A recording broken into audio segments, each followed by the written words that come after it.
Hello and welcome to Crossing Channels. I'm Rory Cellan-Jones. Can digital technology rescue ailing health services? That's the subject of the latest in our podcast collaboration between Cambridge University's Bennett Institute for Public Policy and the Institute for Advanced Study in Toulouse. As ever, we're going to use the interdisciplinary strengths of both institutions to explore a complex challenge. What is the current status of digital technology adoption in health services? Why is the health sector so slow to adopt these technologies? And what are the opportunities for medtech, for individuals and the wider economy?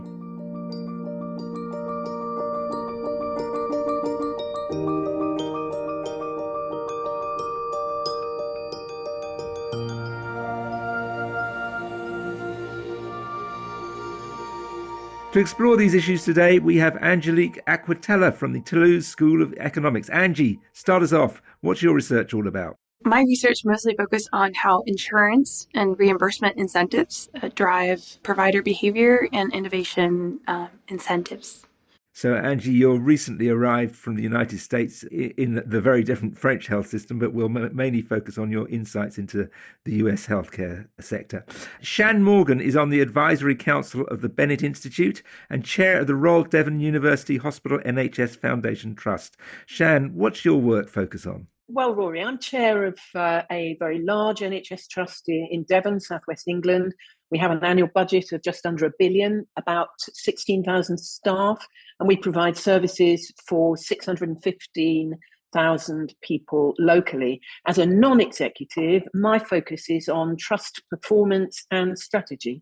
Excellent. And joining us from the Health Foundation, we have Jennifer Dixon. Jennifer, remind us of your main research interests.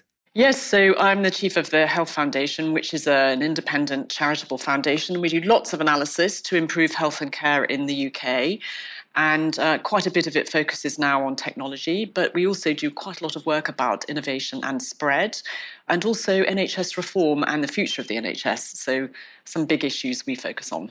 Some big issues, but we're going to focus on the technology issue. So let's start by looking at the current state of adoption of all the exciting digital technologies we've seen in the last decade or so. I have a feeling from my own experience that certainly in the UK, we've been slow to adopt many of these technologies. So let's start with Jennifer and Shan. Jennifer, you kick us off. What is the record so far in the UK for the NHS being go ahead in adopting everything from smartphone censoring to AI in healthcare? Yes, well, it's mixed, I think, is the fairest response. But I do think the background here is that the NHS has been undercapitalised in terms of investment. And I think that's one of the biggest issues, actually.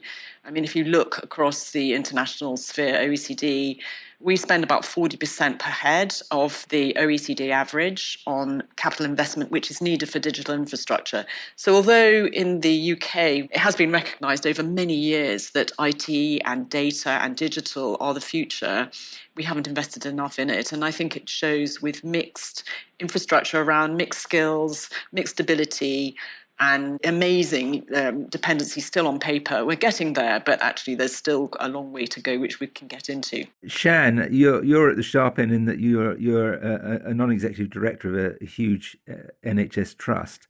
The cliche is, as Jennifer said, it's still awash with paper, the health service, and it's one of the last major users of fax machines. Are those cliches accurate? I agree with Jennifer overall. It's clear that digital maturity tends to depend on the priorities and resources available to individual trusts. And as Jennifer said, it requires a very significant investment and a lot of enthusiasm. The current target, for example, for NHS trusts to have electronic patient records, which is a really important underpinning piece of digital technology, isn't till March 2026. Our own trust has committed to that already, and it's committed to maximising the benefits of the electronic patient record system. That seems extraordinary. 2026 for something which most patients would think was something that was becoming common in the late 20th century. I agree. It's becoming more and more common, but as I said, it takes a big investment of time and funding.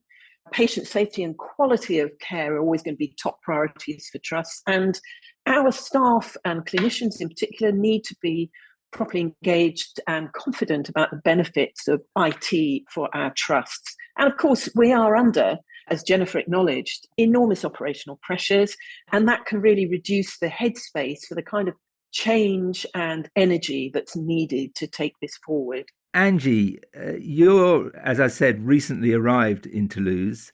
The majority of your research up to now has been about the very different American health system. What do you observe about how innovation takes place across that system and what form it takes? I would argue that the main challenges to technology adoption, at least within the US system, involve physician willingness to adopt and how these new digital technologies can integrate into the provider workflow. I'm working on a project with Alice Chen at the University of Southern California, and we're trying to collaborate with the health system to try to get them to adopt new artificial intelligence technology to reduce physician time spent charting and documenting patient information. On the one side, providers seem somewhat reluctant because they think that even with the best machine learning technology, you need a provider to look at the entire history of care and the process of charting and documenting treatments and diagnosis for the patient. So there's sort of limited faith in to what extent AI can improve the efficiency of physician workflow. Then there's the side of reimbursement. Having uncertainty on whether an insurance company will or will not cover a new innovation absolutely affects the financial incentives of physicians to adopt or not adopt a particular technology. So some of the factors that facilitate new technology adoption are having a government insurer that guarantees, okay, if you actually find the cure for hepatitis, like Sovaldi, we'll actually cover that. That provides some sort of insurance from both the provider's perspective and also to the innovator when thinking about introducing these new technologies in the market and having some sort of guarantee that these technologies will proliferate through the market in the patients that actually could benefit the most from it.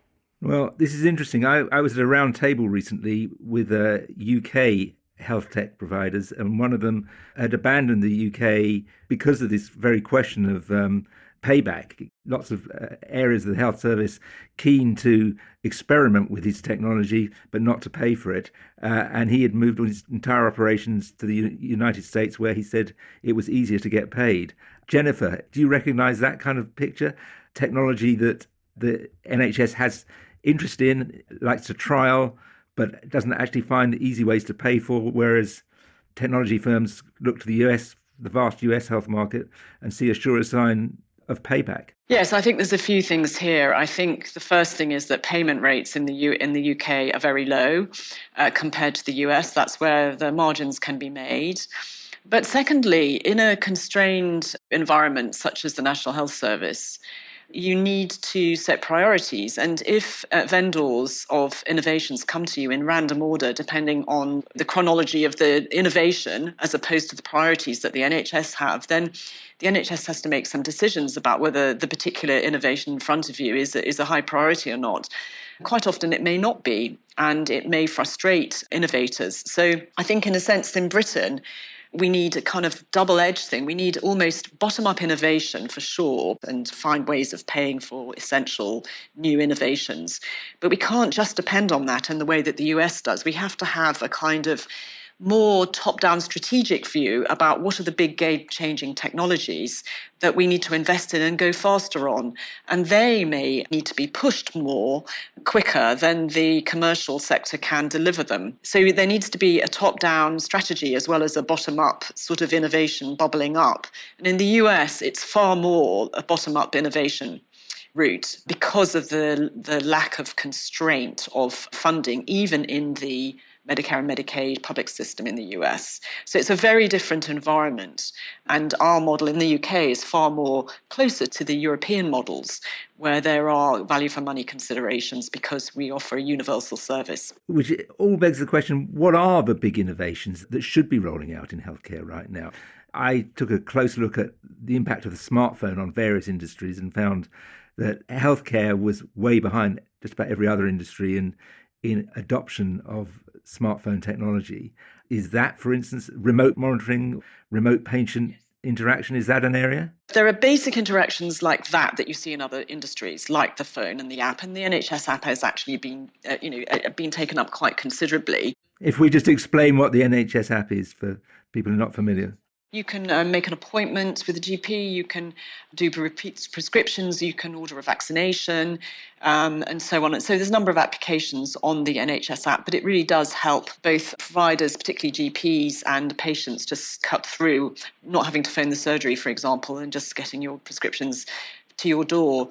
But in terms of the big game-changing ones, I think some of the early wins that could be more of a top-down sort of, or at least strategic approach by the NHS, as opposed to bubble up, are the non-clinical applications, actually, which will lean the administration of the NHS, such as the sort of thing that we were just hearing from Angelique, which is natural language processing. So in the doctor-patient interaction, making sure that artificial intelligence or technologies can take the verbal interaction and process it into a note, process it into a discharge letter, process it into requests for tests and so on, can take all of that sweat out of it so that the doctor or the clinician can concentrate on the patient, which is what Eric Topol talked about, who's a kind of guru on innovation and medic in the US. He talked about giving clinicians back the gift of time so that you can actually deal with patients. So there's some non-clinical big things like that I think we could go bigger on, which are more labour saving. Shan, when these kind of innovations come in front of the board of this giant hospital trust, what are the questions you ask?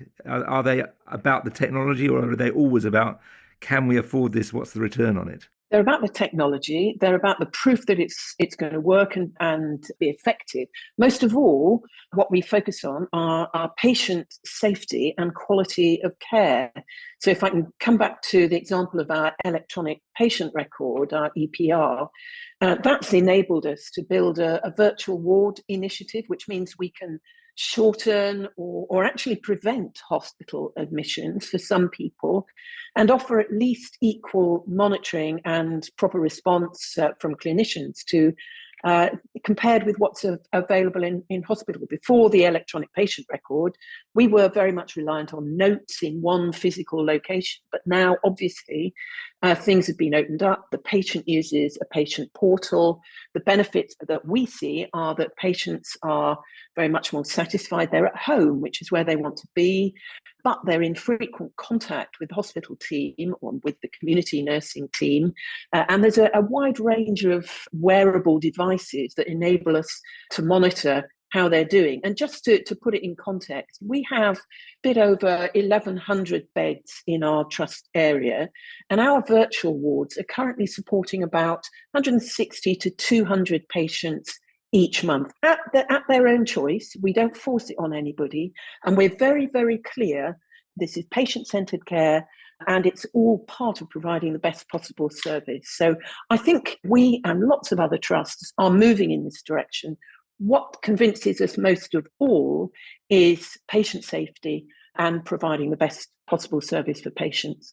Angie, let's talk about the relationship between patients and providers in the United States. Is there more consumer pressure to adopt these technologies, or is there more consumer suspicion of them perhaps in the United States, more of an activist patient population? That really depends on the service. It really, really depends. So the services that Shan was just talking about maybe are more closely tied to potentially unnecessary hospital admissions. And on that end, there's some great work by a friend and co-author, Maggie Shee at the University of Chicago, where she's looking at unnecessary inpatient hospital admissions and how monitoring from behalf of Medicare changes provider behavior. So it's interesting because she exploits this regulatory change where there's basically increased monitoring in some areas of the US. And in response to this increased monitoring, where the regulator basically goes into the hospital and conducts an audit and checks each single patient admission and just verifies, was this necessary or was this medically unnecessary? Turns out providers change their behavior in response to these audits.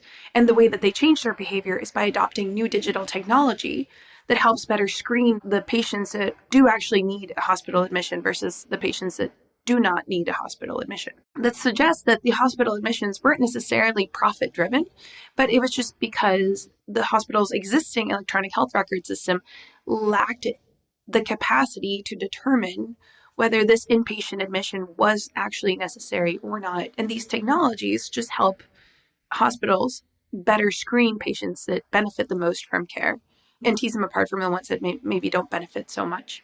Jennifer, you wanted to come in there. We have just done some polling at the Health Foundation. We've polled 7,000 people and asked them about their attitudes to technology. This is to the public. And it's surprisingly positive, actually.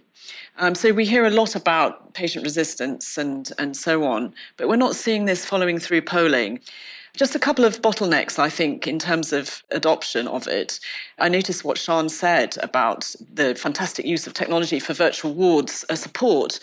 But I was talking to the head of AI at a major London hospital, a teaching hospital, one of our flagship hospitals. And he said they developed a piece of machine learning to spot pulmonary embolus early in patients that would absolutely reduce deaths. I mean, it was completely fantastic on quality and safety. It cost £60,000 a year.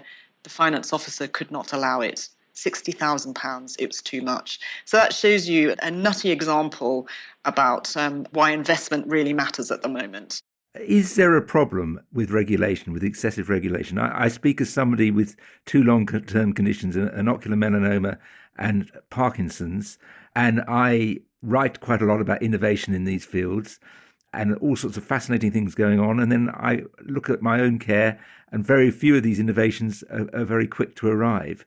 And there seems to be a lot of caution, particularly in the data field and the privacy field, holding back some of that innovation, and an excessive caution, for example, from doctors about allowing data to be shared for research purposes. I'm extremely keen for my data to be shared, but there seems to be a huge amount of caution around it.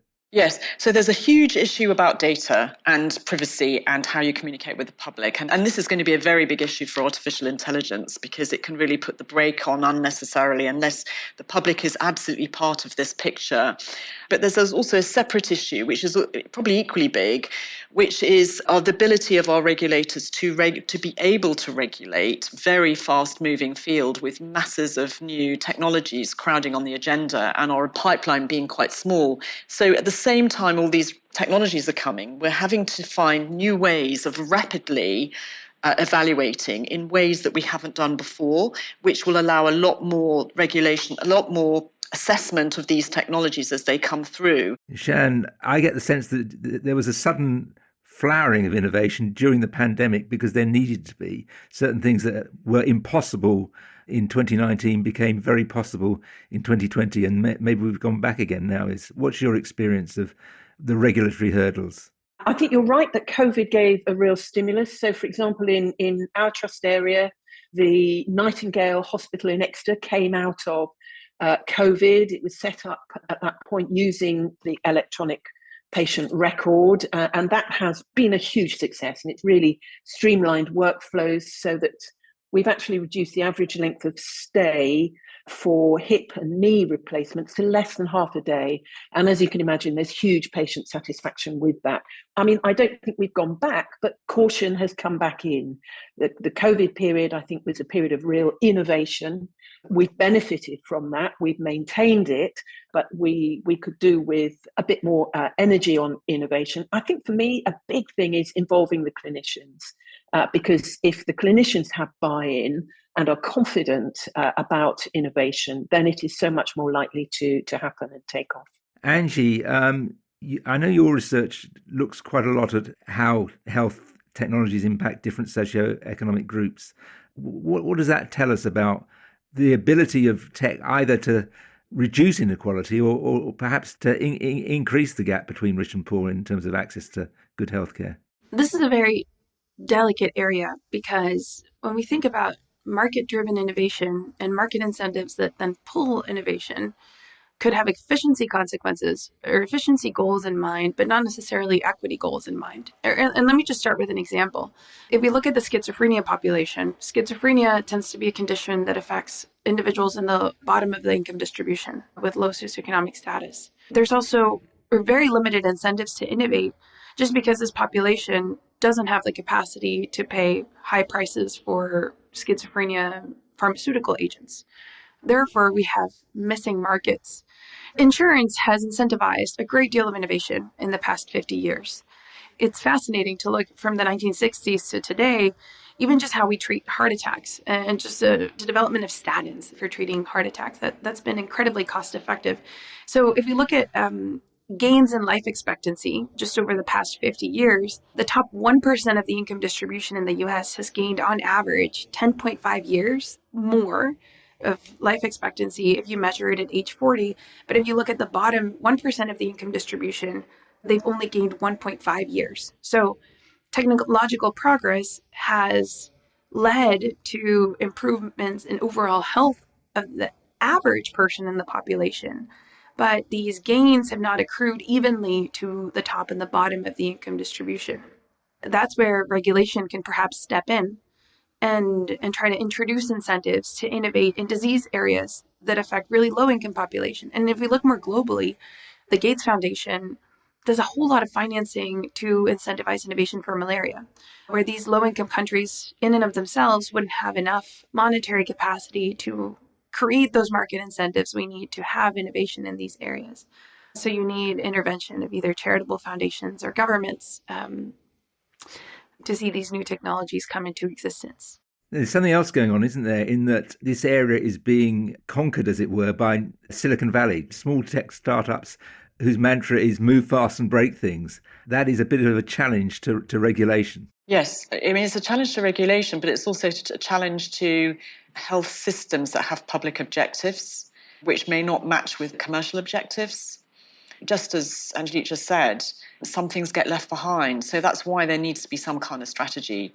It's also important to make sure that the innovation agenda, the life science agenda, isn't totally skewed towards commercial objectives either, towards GDP growth, but it also supports the sustainability of the public model of our health system so we can afford universal care. Shan, I mean, obviously a lot of the innovation comes from very ambitious technology companies, and yet in the UK, certainly there's a lot of suspicion from a large part of the population about any private sector involvement in the health service.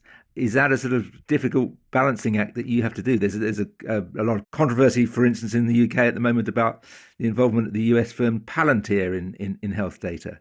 Are these issues which occupy you a lot?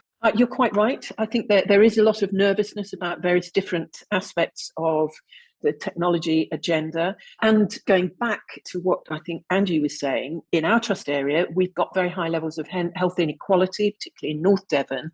We're very conscious of that, and access to digital healthcare often favours the better off, people with access to smartphones. So for our electronic patient record, we've developed a system of patient proxies, as we call them, who are perhaps members of family or people with power of attorney who can receive information, interact with the hospital on behalf of the patient. They don't even need to be local because it's digital. So I think you're absolutely right.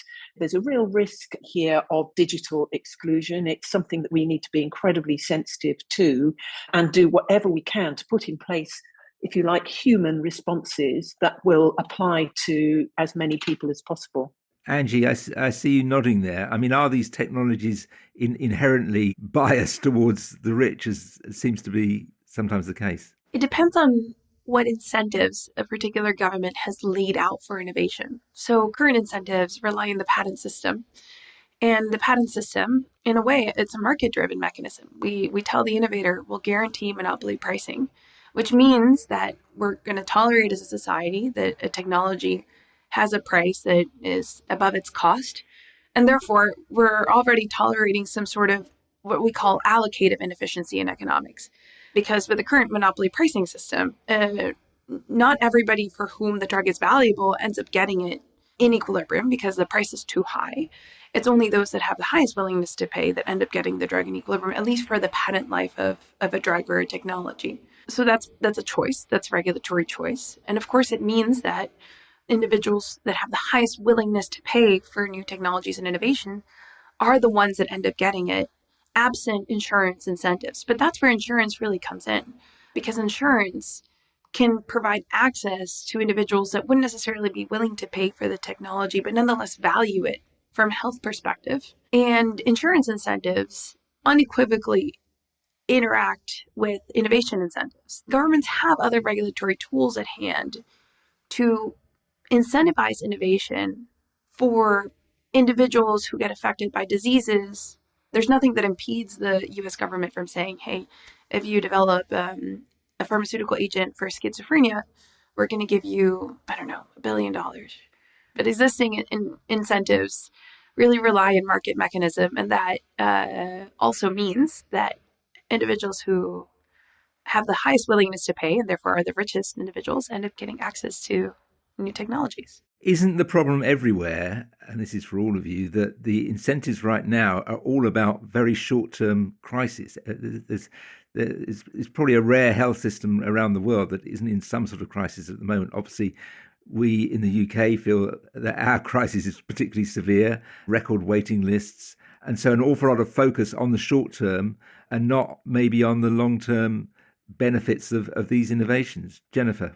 Yes, well put, Rory. The short term trumps the long term. What's going to be interesting in the next few years is as we see that demographic shifts are against us in many senses in terms of the economy. For example, a lot more older people to support, but also at the same time a shrinking share of the working age population.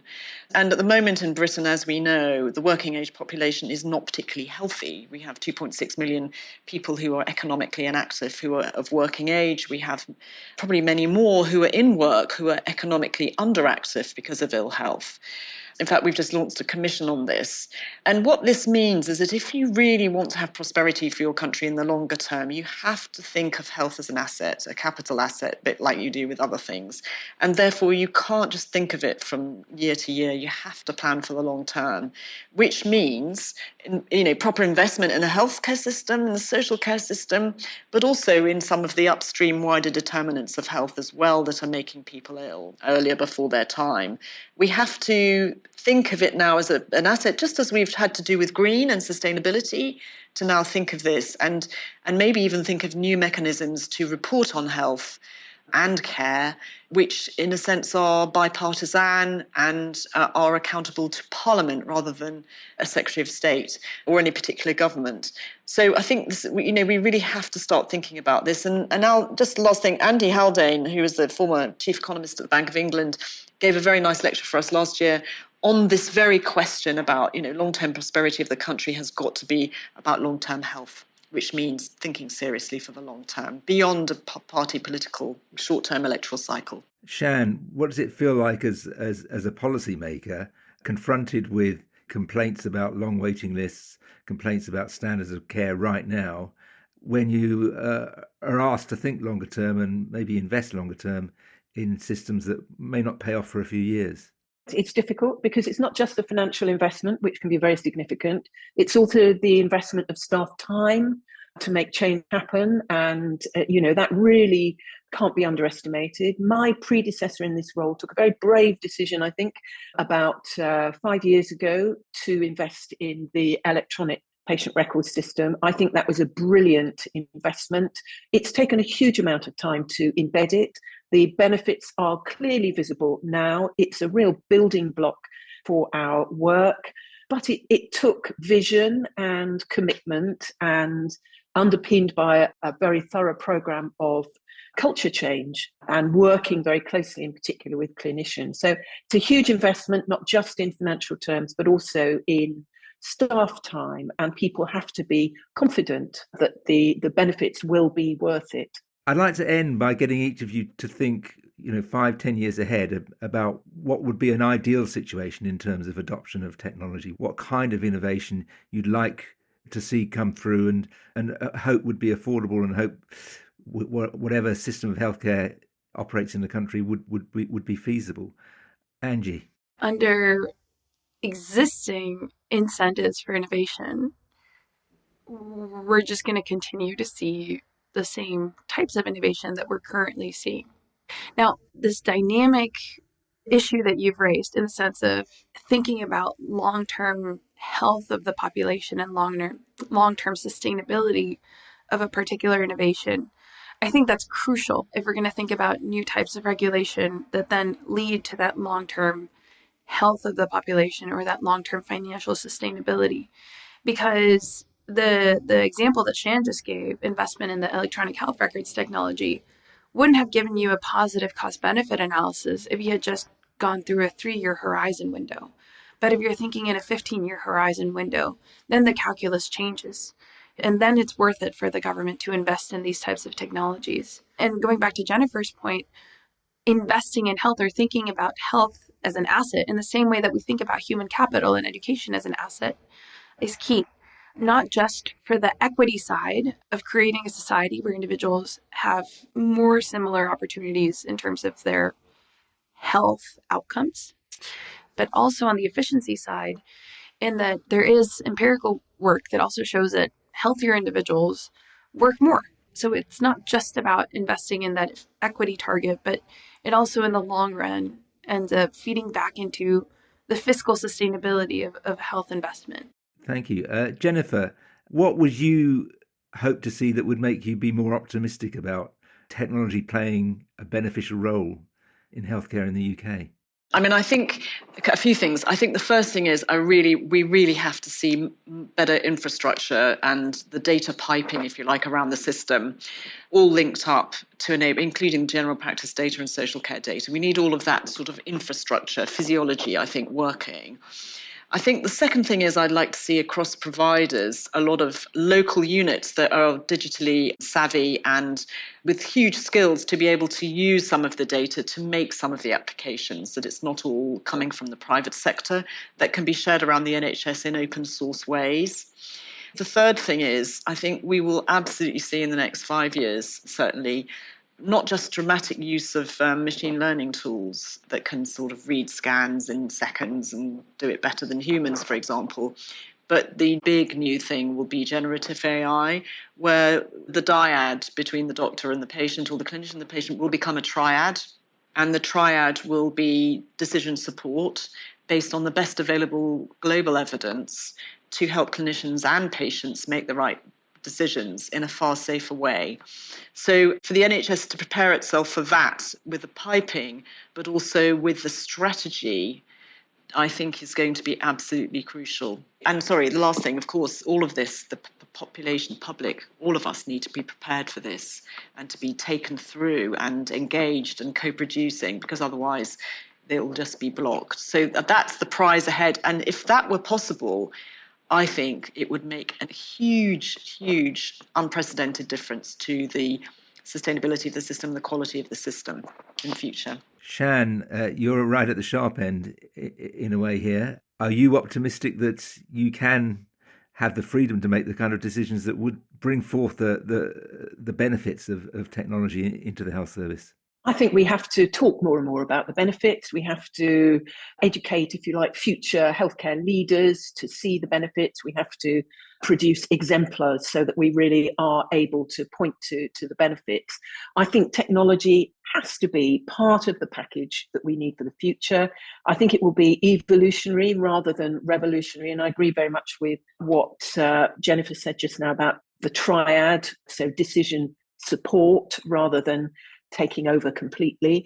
And I think it will be fantastically important to respond effectively to the demographic change that we've been talking about, health inequalities.